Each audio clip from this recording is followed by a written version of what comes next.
Jansen. I'm joined by Shawn Lynch. This is Shawn and Shawn Show. We had a big week of basketball last week. I know the 4 games I went to was big. We had the crosstown rivalry games for the boys and girls and some tough, crucial matchups there with Gold Valley against Turlock at the end of the week.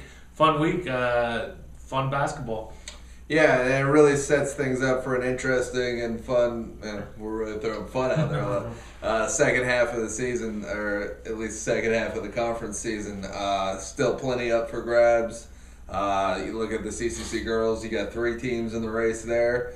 Golden Valley back on top in the CCC boys. Interesting to see if anybody can catch them and knock them off. Yeah, it should be a lot of fun. And Fun.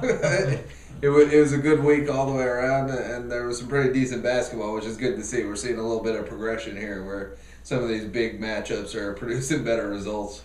Yeah, and then a big matchup at the end of this week. I mean, we start off with starting the week Tuesday night. You got Merced and Atwater girls squaring off. Both those teams tied for first, along with BUAC. Then at the end of the week, you got the Turlock boys coming to Merced.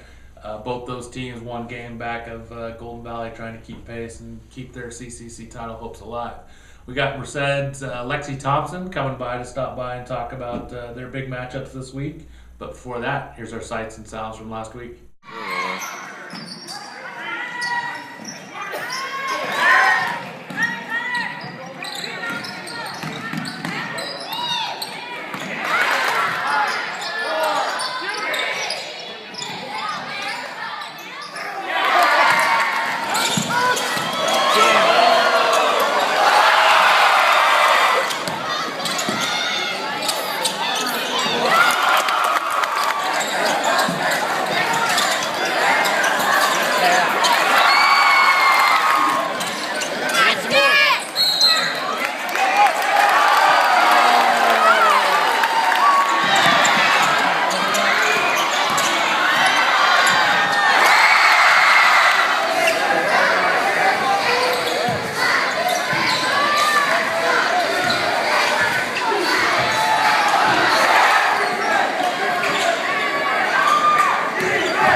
first half of the CCC play with some big matchups, and as far as the girls go, big week for Merced. They come out on top, I think you have to say. Yeah, they came into last week with 2 huge games. They had to go on the road against Buhack, and then they had Golden Valley at home. They go to Buhack, get that win, creates a 3-way. Well, by the end of the week, there was a 3-way tie for first, but a crucial win for them to go in. They had played Buhack earlier on in this year and just did nothing offensively. Really struggled. Lexi Thompson didn't play in the second half of that game. She had a shoulder injury. But what I liked about this matchup coming in facing them the second time is Rob Pierce, the Merced coach, didn't put Lexi Thompson on Allison Wisdom from the start. Kind of let her wait until the second half to put her on. Use some other players, Kanisha and Alexis Pierce. They kind of handled the defensive duties of trying to slow down Wisdom. Really made her work hard. And Allison Wisdom, talking to her on Thursday night, she was really fatigued. She wasn't feeling well. So she had to come out of the game a couple times, tweaked her knee at the end of the half. And Merced took advantage when she was out of the game, went on some nice runs. Lexi Thompson did a good job scoring 20 points. I think not having to guard Allison Wisdom full-time helped her to be able to do that. And then a big game by Delana Jones. She has a triple-double, 19 points, 13 rebounds, and 11 blocks. She was really active, did a great job of just controlling the paint, and allowed Merced to get that big win. Yeah, we're starting to see kind of her reemergence. I mean, she was the Sunstar Girls Basketball Player of the Year 2 years ago as a sophomore. She's starting to become the most dominant post player in the area yet again. She followed that up with a big game against Golden Valley. They didn't need all the blocks and all that necessarily, but she got her points. She got her double-double in that game, and she's just a presence in the middle of the paint. She alters all kinds of shots, and very rarely do you just get a clean layup if she's sitting down there. Yeah, and I think one thing that we saw with Merced playing Buhack is depth was definitely in Merced's favor. They were able to go 8-9 deep, while Buhack Colony can't go that deep, and that's what hurt. There was times where Tosh Seals wanted out of the game, but Shane Gentry just didn't have anybody that he could put in there. So he's asking a lot of his girls to play a lot of minutes, and it's just tough against Merced's pressure and their speed, and just put Buhack Colony in a tough situation where they had to try and come back in the fourth quarter when they just didn't have the energy. Given the emotional and physical toll that game took, is it all the more impressive that they were able to then come back and beat Atwater 2 nights later? Yeah, especially, I mean, it was a heated game. The gym was packed. They really went all out. I mean, both sides were into the game as far as the student sections. Atwater was dressed in white. Great atmosphere for a girls' game. And the game lived up to it. It was a close game throughout. I don't think either team had more than like a 5-point lead throughout the whole game. But Allison Wisdom really stepped up late, scored 12 points in the fourth quarter to help Buhack kind of pull away. 27 points in the game for Wisdom. Just some mistakes down the stretch.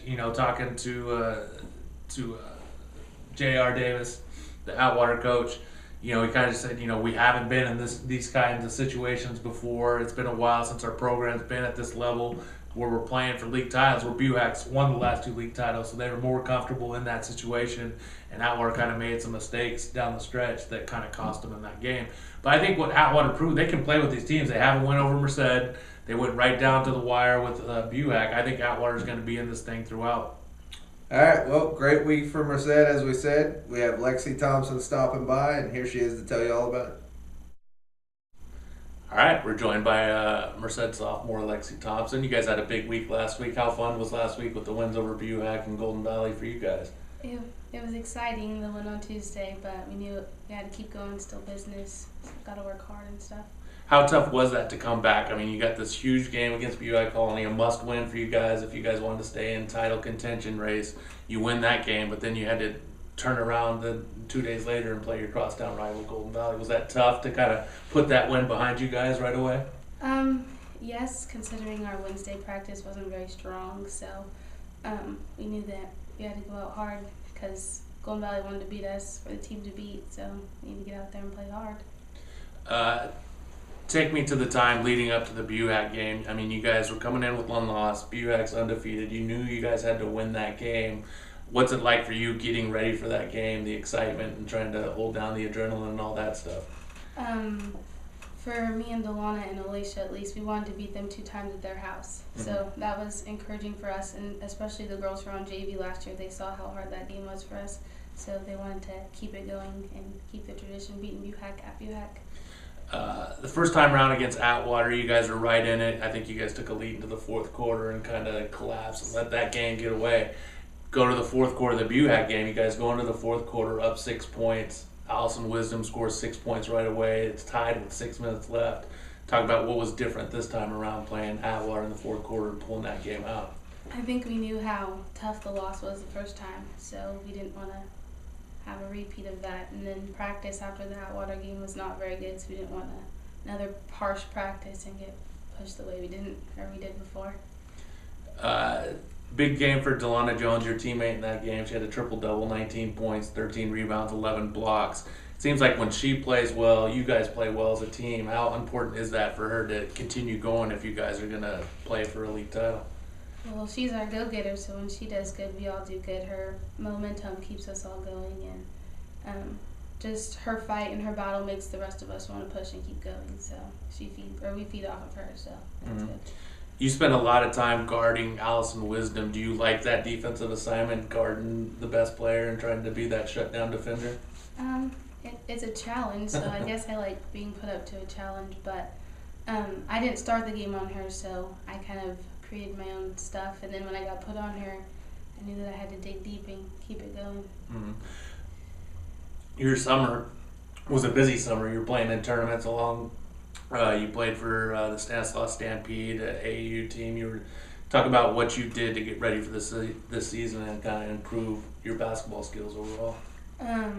Going to the basket is definitely something I need to work on, and getting my shot down, shot consistency was what I needed to do, especially for this team this year. I knew that we didn't have a lot of shooters, so I needed to be that shooter. So playing over the summer definitely helped me. Talk about Tuesday night. You guys play Atwater, the only team that's beaten you guys in league so far during league play. How big is this game? It's very big. It's all something we want. We're going to go out there and play hard, hopefully. That we had a good practice today, good mindset. So hopefully that's what we go after is a win tomorrow. How is it looking at the standings? You see 3 teams tied for first place, UB, Buhack, and Atwater. How special is it to be in the position you're in and to have the opportunity that you have in front of you these next couple weeks? It's pretty powerful. It feels good to know that we're one of the top teams and working hard out there. So definitely the win tomorrow will only increase our confidence, but we have to go out there and show up as a team. Cool. All right, Lexi. Well, thanks for stopping by after practice, and good luck this week. Thank you. All right, let's go ahead and talk about the guys. Big week last week for Golden Valley. I guess you could say they were the winners. They got a shock, earlier last week when they heard that Turlock had been upset. Kind of threw them right back into the mix, and then they got their opportunity to take them on. And Merced all in the same week. Big week. Yeah, I mean, you start out with the crosstown rival against Merced. It was just a nice atmosphere there because you got Cougar Arena packed, and I don't know how hot it was. It seemed like they were playing at 85 degrees that night. Even Trevante Richard, the Merced star, came. He's like, I had a hard time breathing. I don't think I played in a hotter gym than this. Yeah, thank God I was in the big gym. Yeah. But it was a crazy game.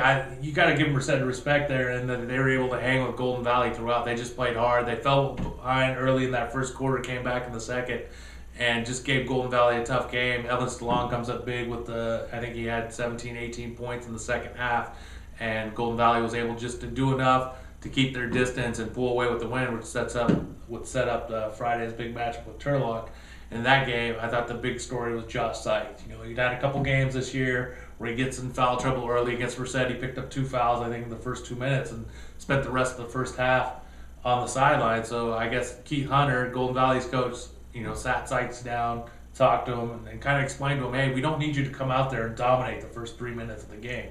Just kind of sit back, see how the game's being called, play the first 4 minutes. We maybe not even try and block a shot those first 4 minutes. We'll get you out, get you some rest, and then when we get you back in there now, go play and see and kind of get your way into the game. And that kind of worked.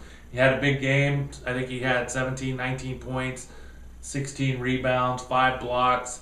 Really came up big, helped neutralize Kenny Frazier. kept Kenny Frazier from going up and scoring big in the 20s, held him to like 19, but basically was able to cancel out Kenny Frazier offensively with his points. And I think, in a matchup like that, Golden Valley will take a trade point for point with Frazier and Sykes, and then let Stallone and Carroll kind of carry him the rest of the way. We talked about it earlier on. I mean, he has had some games where he picks up fouls, and you just question, was that necessary within the flow of the game? And, I mean, the kid, his wingspan just standing with his arms straight up's got to be well over 9 feet. So that's going to, that's going to throw off anybody driving in anyway. And you're starting to see his emergence as an offensive player. I mean, the last few weeks he's had big, double-digit scoring games.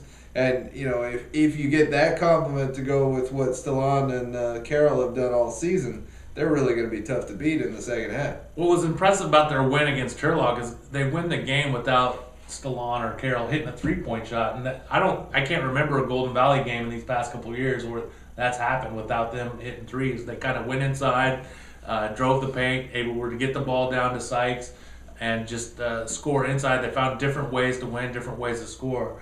I thought, Stallone picks up 2 fouls early. Devin Powell comes in off the bench. He'd kind of been struggling during league play. Comes in, hits 2 big three-pointers. Kind of kept Golden Valley right within a point of Turlock at the end of the first quarter. And then that allowed Golden Valley just to go on that run to start the second quarter and kind of gave them some breathing room. Let's talk about Merced and Atwater. Merced takes that tough loss to Golden Valley. It was a competitive game, but they never really got the lead. It never felt like they were winning that one. But it seemed like they got a little confidence from it. They come to Atwater. Atwater needs this game essentially to keep their playoff hopes alive. And Merced just shoots the lights out. I've covered them, 4 or 5 times now on the season. I haven't seen them have any kind of game like this, much less the second quarter that they had. I think it was, 9 of 13 shooting, and they were 4 of 5 from three-point land, knocked down 12 threes in the game. After the game, Tony Hilliard was just shaking his head. It was like, I could scheme for a lot of stuff. You don't anticipate, them going off like that, shooting the ball. And I mean, a lot of it wasn't even them driving in the basket. They just shot the ball well. They worked the ball around Atwater's zone within the offense, they knocked down open looks, which they haven't been doing. I know Hector Nava's hoping they can, build a little momentum from that, get some confidence going from that, and carry that going forward. Because if they get if they can score well at 2 quarters, the way they defend, they're going to be in every ball game down the stretch, and it's going to give them a chance at the title that they think they're contending for. Yeah, and it's a big week for Merced. When you look at the matchups, they've got Pittman and Turlock both coming into their house this week. Those are 2 winnable games. I know they got blown out at Turlock in the first time around, but it's hard to play at Merced High and Clemens Court with the way that the fans are right on top of you and the way Merced's playing. If they can sweep this week, it gives them a shot to go into that final game against Golden Valley, with Golden Valley coming there and having the title up for grabs. Yeah, how fun would that be? That harks back to the John Sykes, Allen Huddleston days where Merced and Golden Valley were going at it last game. 600 people will get to watch that game. Let's talk about some of the matches coming up this week. We talked about Merced's matchups with Pittman and Turlock. Big streak on the line. Golden Valley going to Atwater on Wednesday night. This is a must-win for Atwater. They're going to have to upset Golden Valley here. Golden Valley's beaten Atwater 27 straight times going back to 2003. Where were you in 2003? I was down in Los Angeles somewhere going to school. It's been, 11 years? It's crazy to think that one team could dominate that team. And most of the games haven't been close. They've been double digits. So, Atwater's got their work cut out for them here. It's going to be an interesting game to see if they can find a way to kind of pull themselves back into the playoff race. Well, the irony was Atwater came out and started really well against Merced. They have to have that kind of start against Golden Valley. I know things didn't go well last time. They essentially were blown out in the first quarter the first time around. But they have to come out and play with confidence. They need to be aggressive. They need to attack the basket. They need to establish their inside game. Because if they don't, they're not a team that gets that going later on. They need to start well and then continue that going forward. I haven't seen it. I think the Merced loss was a heck of a blow to them. we'll see how well Hilliard can rally the troops here. But I think I got to go Golden Valley all the way. Yeah, Golden Valley's playing really well right now. They've won 6 in a row. They had that little slump kind of in the middle of the season, that 7 games where they weren't playing real well. Looks like they've turned the corner. Stallone has just been scoring at will in these past 6 games during their winning streak. I think he's right around 20 points almost every game. And I think Sykes has kind of learned his lesson. I think he's going to play well, stay on the floor longer minutes. And that's really going to affect Golden Valley there. So I like Golden Valley in that game. How about Merced against Turlock on Friday? Let's assume that they beat Pittman at home on Wednesday. Turlock on Friday night. You went and saw that matchup. You got to expect that Turlock's going to sit in that zone again and try and make Merced shoot from outside. Yeah, and I got to imagine Nava's going to be coming in with a game plan to face the various zones they're going to see. I mean, the big thing is going to be, can they knock down shots like they did against Atwater last week? If they can do that, it's going to force Turlock to make some adjustments, maybe come out of the zone, and then Merced can start doing what they like to do and attack the basket. They can't be passive against the zone, though. That was the problem they had the first time. Somebody's got to get into the high post. They got to dribble, penetrate. They got to do something to get inside the zone, because if you just pass around the perimeter and huck up threes all day, you're playing right into what Turlock wants you to do. Yeah. I would give the edge. I know it's at Merced. I'd still give the edge to Turlock, just more experience in these type of games. Yeah. No. And I think Kenny Frazier's just a tough matchup for Merced. That's true, but they don't have a true post player. I feel like they've done a pretty good job. The other problem last time was they got a really good game from that Cook kid. He kind of came in and served as the second one. So when strangely enough, that's how they call him in Turlock, the Cook kid. They completely lost my train of thought. They kind of put all their attention on Frazier, and that left him open to get some backdoor plays. I think Merced's bench is going to be key here.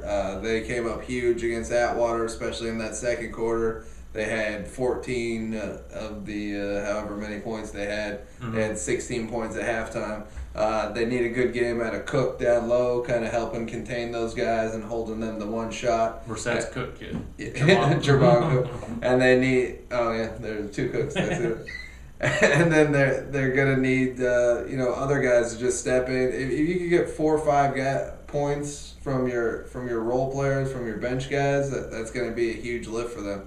I don't know that they're ready, but I think they're going to be much more prepared than they were the first time around. They did not look prepared to see what was going to happen with a quality team like Turlock. I think it's going to be a different story. I think it'll be much more competitive. And that was Merced's first big game going into there.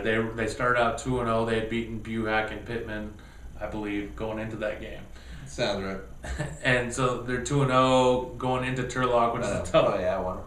Yeah, Atwater and Atwater and Pittman. So they're going into that game, tough environment to play in Turlock. And, the best CCC teams have a tough time winning there. But now they get at their home court. I think Merced's fans get into it. Yeah, and I think that can really help them in this game. So it wouldn't surprise me to see Merced win that game, and I'd like to see a Merced Golden Valley game for a title at the end of the year. That'd be a lot of fun. Keyword of today. Even if neither of those teams, make a run in Golden Valley, second place within the playoff seeding is going to be big for both of them. So it's definitely a big game. On the girls' side, we got Merced and Atwater, kind of the rematch. You were at that first game. It was kind of an ugly game. The Atwater kind of emerged the victor. Do you see it kind of the same way, or do you like the way Merced's playing going into this one? I like the way Merced's playing, but I think that Atwater matches up well with them. They have the depth. They throw a lot of bodies out there, and they have the experience. They got to go on the road for this one, so we'll see how that plays into them. But I think it's going to be another competitive game right down the stretch. If Delana Jones comes out and plays like she did last week and continues to be that dominant force, I think that'll be the difference. I don't know that. Atwater does have China Peterson back. She missed a few games after getting a nasty scratch, I think, from that Merced game right near her eye. But I don't know that they have anybody that can contain her length and athleticism if she comes to play. Yeah, watching Atwater for the first time, even in losing to Buhack, I was impressed with just the wave of players that they're able to run out there. They don't really lose much when they go to the bench. They don't really have that go-to scorer that you might need at the end of the games, and maybe that hurt them against Buick because they could go to Wisdom where Atwater didn't really have. They're just whoever's hot at the moment. But I like Atwater. I like their scrappiness and the way they just get after the ball. But with that being said, I was really impressed with the way Merced played Buick on Tuesday night, and then to follow that up and beat Golden Valley the way they have. I think Merced might be playing the best of any of these teams right now. So I kind of like Merced on Tuesday night. It's a real character test for Atwater, too, coming off of that tough loss. Being right in it until the very end, and now you got to emotionally get back up. And these are your title hopes right here. That second loss might be enough to knock you out of the race. Yeah. Before we end the show, Mariposa boys just keep on winning. Another big win over Ripon Christian last week.